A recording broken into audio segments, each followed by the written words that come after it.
Primeira carta de Paulo aos Tessalonicenses, capítulo 1.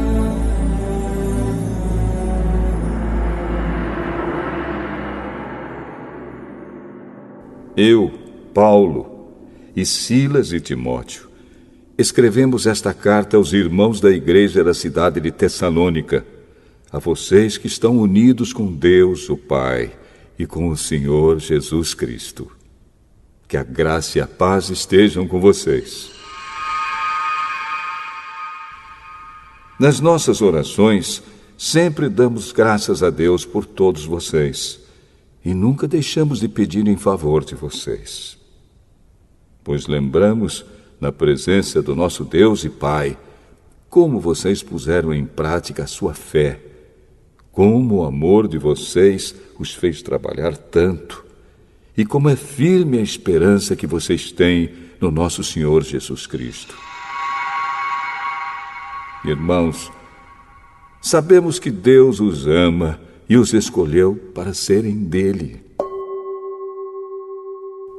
Pois temos anunciado o Evangelho a vocês, não somente com palavras, mas também com poder, com o Espírito Santo. E com a certeza de que esta mensagem é a verdade. Vocês sabem de que maneira nos comportamos no meio de vocês, para o próprio bem de vocês. E vocês seguiram o nosso exemplo e o exemplo do Senhor Jesus. Embora tenham sofrido muito, vocês receberam a mensagem com aquela alegria que vem do Espírito Santo. Desse modo, vocês se tornaram um exemplo para todos os cristãos das províncias da Macedônia e da Acaia. Pois a mensagem a respeito do Senhor partiu de vocês e se espalhou pela Macedônia e pela Acaia. E as notícias sobre a fé que vocês têm em Deus chegaram a todos os lugares. Portanto, sobre isso não é preciso falarmos mais nada. Todas as pessoas desses lugares falam da nossa visita a vocês e contam como nos receberam bem e como vocês deixaram os ídolos para seguir e servir ao Deus vivo e verdadeiro. Elas contam também como vocês estão esperando que Jesus, o Filho de Deus, a quem Deus ressuscitou, volte do céu. Esse Jesus que nos salva do castigo divino que está para vir.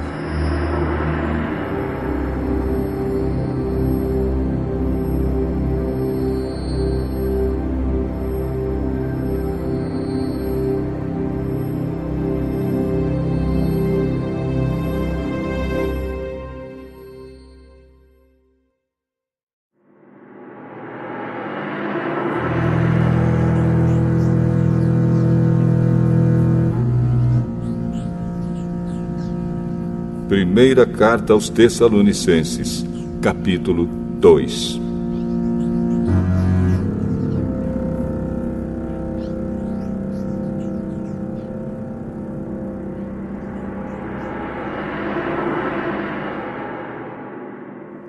Vocês sabem muito bem, irmãos, que a nossa visita não ficou sem proveito. Sabem também como fomos maltratados e insultados na cidade de Filipos, antes de chegarmos aí em Tessalônica. Fomos muito combatidos, mas o nosso Deus nos deu coragem para anunciar a vocês a boa notícia que vem dele. Aquilo que anunciamos a vocês não se baseia em erros ou em má intenção, e também não tentamos enganar ninguém. Pelo contrário, sempre falamos como Deus quer que falemos, porque Ele nos aprovou e nos deu a tarefa de anunciar o Evangelho. Não queremos agradar as pessoas, mas a Deus, que põe à prova as nossas intenções.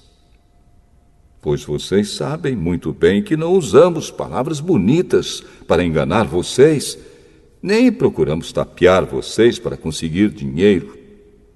Deus é testemunha disso. Nunca procuramos elogios de ninguém, nem de vocês, nem de outros. No entanto, tínhamos o direito de exigir de vocês alguma coisa, por sermos apóstolos de Cristo. Mas, quando estivemos com vocês, nós fomos como crianças, fomos como uma mãe ao cuidar dos seus filhos. Nós os amávamos tanto que gostaríamos de ter dado a vocês não somente a boa notícia que vem de Deus, mas até mesmo a nossa própria vida. Como nós os amávamos. Irmãos, vocês com certeza lembram de como trabalhamos e lutamos para ganhar o nosso sustento. Trabalhávamos de dia e de noite a fim de não sermos uma carga para vocês, enquanto anunciávamos a vocês a boa notícia que vem de Deus. Vocês são nossas testemunhas, e Deus também, de que o nosso comportamento entre vocês que creram foi limpo, correto e sem nenhuma falha. Vocês sabem que tratamos cada um como um pai trata os seus filhos. Nós os animamos e aconselhamos para que vocês vivessem de uma maneira que agrade a Deus, que os chama para terem parte no seu reino e na sua glória. E existe outra razão pela qual sempre damos graças a Deus. Quando levamos a vocês a mensagem de Deus, vocês a ouviram e aceitaram. Não a aceitaram como uma mensagem que vem de pessoas, mas como a mensagem que vem de Deus, o que de fato ela é. Pois Deus está agindo em vocês, os que creem. Meus irmãos, o que aconteceu com vocês já havia acontecido também com as igrejas de Deus na Judéia, com o povo dali que pertence a Cristo Jesus. Vocês foram perseguidos pelos seus próprios patrícios, do mesmo modo que os cristãos da Judéia foram perseguidos pelos judeus. Foram os judeus que mataram o Senhor Jesus e os profetas e também nos perseguiram. Eles desagradam a Deus e são inimigos de todos. Tentam até nos impedir de anunciarmos a mensagem de salvação aos não-judeus. Com isso, eles completam o total dos pecados que eles têm cometido. Mas agora o castigo de Deus caiu finalmente sobre eles. Irmãos, nós tivemos de nos separar de vocês por algum tempo. Estamos longe dos olhos, mas perto do coração. Sentimos muitas saudades de vocês e gostaríamos de vê-los outra vez. Por isso quisemos ir até aí e fazer uma visita a vocês. Pelo menos eu, Paulo, quis fazer isso mais uma vez, mas Satanás não nos deixou. Afinal, quando nosso Senhor Jesus vier, vocês e ninguém mais são de modo todo especial a nossa esperança, a nossa alegria e o nosso motivo de satisfação diante dele pela nossa vitória. Sim, vocês são o nosso orgulho e a nossa alegria.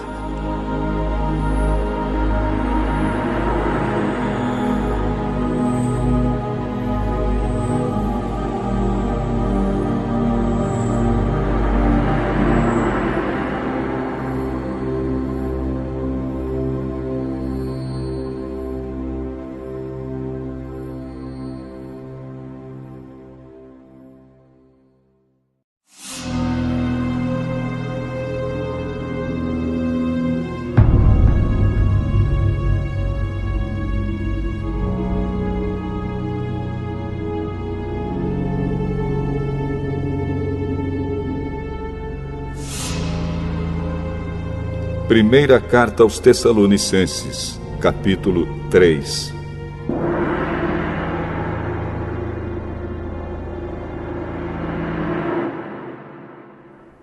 Então não pudemos aguentar mais sem ter notícias de vocês. Por isso, Silas e eu resolvemos ficar sozinhos em Atenas e enviar a vocês o nosso irmão Timóteo. Ele tem trabalhado conosco no serviço de Deus, anunciando o Evangelho de Cristo. Nós o enviamos para animar e ajudar vocês na fé, a fim de que ninguém fique desanimado por causa das perseguições. Vocês mesmos sabem muito bem que elas fazem parte daquilo que Deus quer para nós. Pois quando estávamos com vocês, nós os avisamos que íamos ser perseguidos. E como vocês sabem, isso aconteceu mesmo. Por isso não pude aguentar mais sem ter notícias de vocês e enviei Timóteo para saber como vai a fé que vocês têm. É que eu tinha medo de que o diabo os tivesse tentado de tal modo que todo o nosso trabalho tivesse ficado inútil. Agora Timóteo já voltou daí de Tessalônica e nos trouxe boas notícias a respeito da fé que vocês têm em Deus e do amor que vocês têm uns pelos outros. Ele nos contou que vocês sempre lembram de nós com carinho e que têm tanta vontade de nos ver como nós temos de ver vocês. Assim, irmãos, em todas as nossas dificuldades e sofrimentos, o que nos animou foi a fé que vocês têm. Agora nós nos sentimos com mais vida, porque sabemos que vocês continuam a viver firmes por estarem unidos com o Senhor. E assim podemos dar graças a Deus por vocês. Agradecemos a alegria que temos diante do nosso Deus por causa de vocês. Dia e noite pedimos a Ele de todo o coração que nos deixe ir vê-los pessoalmente para podermos completar o que ainda falta na fé que vocês têm. Que o próprio Deus, o nosso Pai e o nosso Senhor Jesus preparem o nosso caminho para podermos ir visitar vocês. Que o Senhor faça com que cresça cada vez mais o amor que vocês têm uns pelos outros e por todas as pessoas, e que esse amor se torne igual ao nosso amor por vocês. Desse modo, Deus dará força ao coração de vocês, e vocês serão completamente dedicados a Ele, e estarão sem culpa na presença do nosso Deus e Pai, quando nosso Senhor Jesus vier com todos os que são dele. Amém.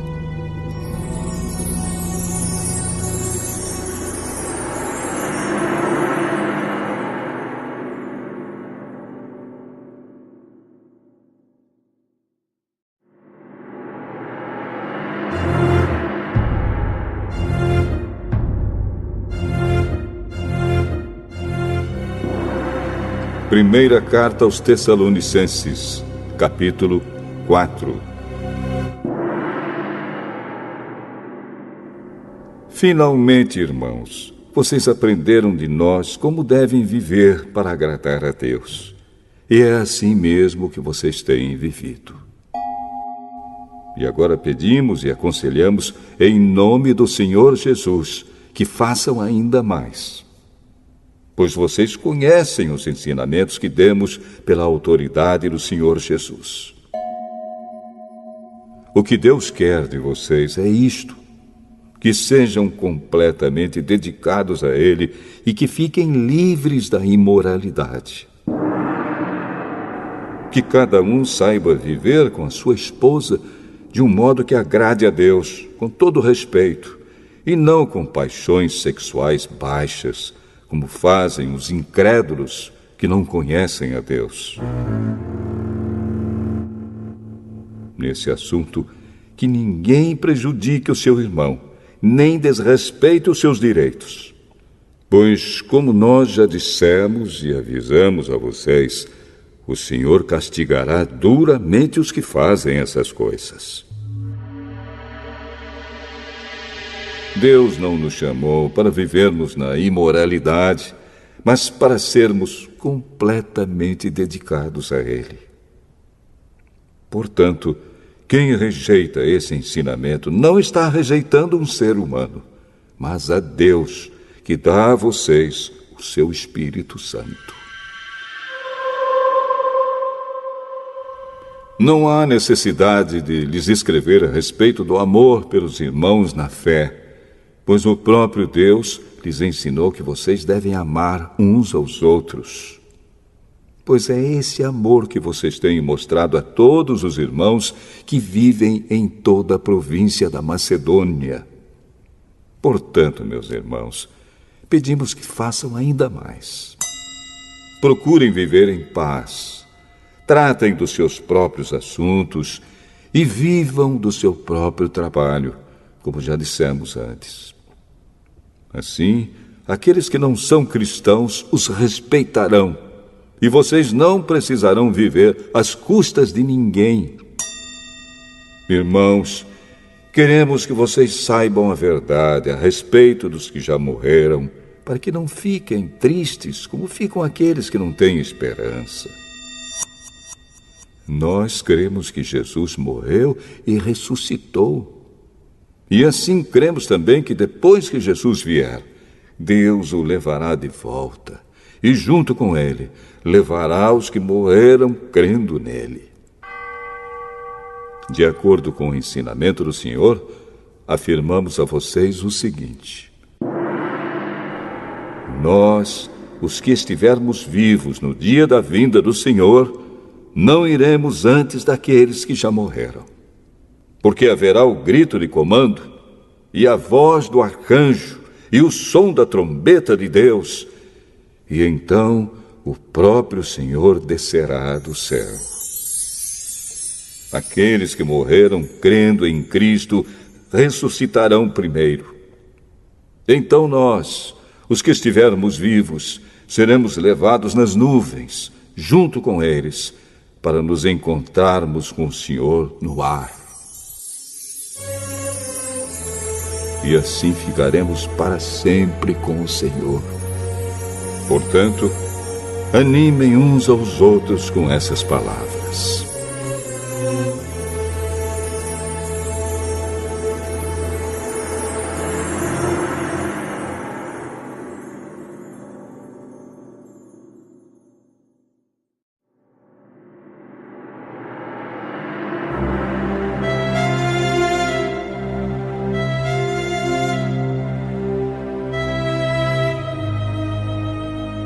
Primeira Carta aos Tessalonicenses, capítulo 5.